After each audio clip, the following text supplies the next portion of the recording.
Welcome back to my YouTube channel John Lewis 3D Learning. In this presentation we are going to see periodic table.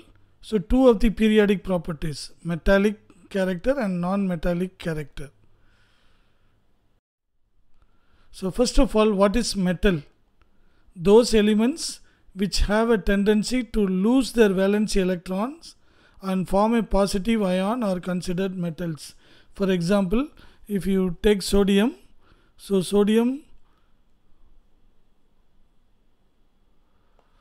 you take sodium,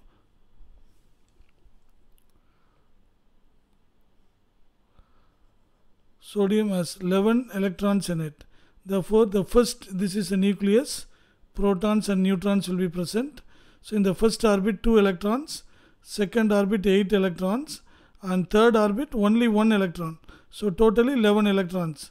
So it has a tendency to lose the electron, so that the outermost orbit will have 8 electrons in it. So the second orbit already having 8 electrons.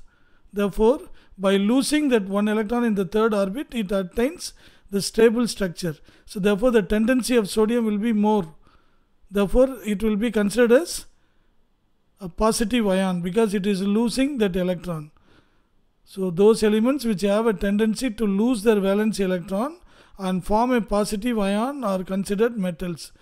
So why sodium is a metal? Because it has a tendency to lose electron. So then what is metallic character?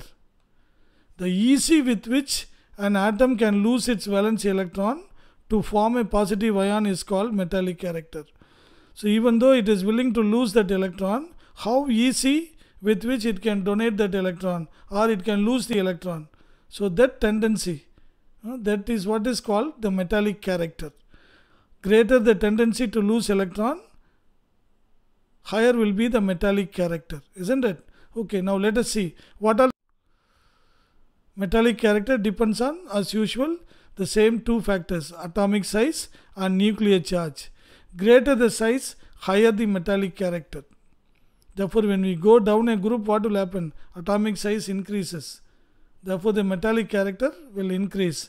But what about nuclear charge? Greater the nuclear charge, lesser the metallic character. So when we move across a period, nuclear charge increases. Therefore, it has the tendency to attract electron, not to lose electron. Therefore, definitely metallic character decreases when we move across a period. So let's see here. So this is a periodic table. What happens when we move down? So already we have learned, when we move down, the size increases, isn't it? So when we move down, the size increases. So what we learned? Greater the size, higher the metallic character. Therefore, when we go down, the metallic character increases. Okay, now what happens when we move across the period? So what happens when we move across the period? The nuclear charge increases. When nuclear charge increases, what happens? It can pull the electron towards the nucleus, isn't it? Therefore, it will not have the tendency to lose electron. Therefore, the metallic character will decrease when we move across a period. See here, when we move across, it decreases. When we go down, it increases. Now, let us see what is non-metallic character. And so, first of all, what are non-metals? Those elements which have a tendency to gain electrons in order to attain octet in their outermost orbit are called or considered as non-metals.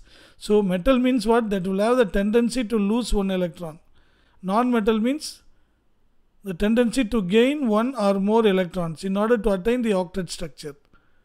Okay, for example, you take fluorine. Fluorine has 7 electrons in the outermost orbit.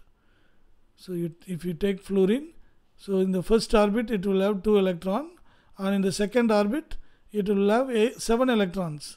2, 4, 6 and 1, 7. But if it has 8 electrons in the outermost orbit, it will become stable. Therefore, it has a tendency to accept 1 electron. It has a tendency to accept 1 electron. So that tendency, the ease with which it can accept that electron is known as non-metallic character. So what is non-metallic character? The ease with which an atom can gain electron in order to attain octet in its outermost orbit is known as non-metallic character. So now, okay, again same two factors, atomic size and nuclear charge.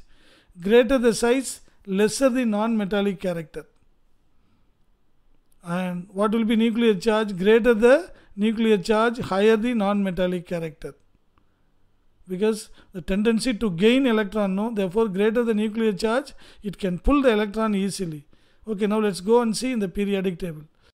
So this is a periodic table. When we go down, what happens? The size increases. When we move down a group, atomic size increases. So when atomic size increases, what will happen? The tendency to attract electron towards a nucleus will decrease.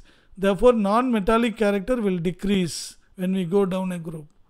Therefore, when we move across the period, what happens? When we move across a period, nuclear charge increases. Nuclear charge increases. Therefore, the pull of electron towards the nucleus will increase. Therefore, the non-metallic character will increase, because non-metallic character is nothing but what? The tendency to attract the electron towards itself, isn't it? Or the tendency to gain electron. The tendency to gain electron is non-metallic character.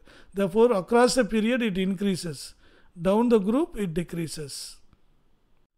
Hope you understood what are metals and what are non-metals, and what is metallic character and what is non-metallic character, and what are the factors they depend on, and what happens when we go down a group, why, and what happens when we move across the period, why.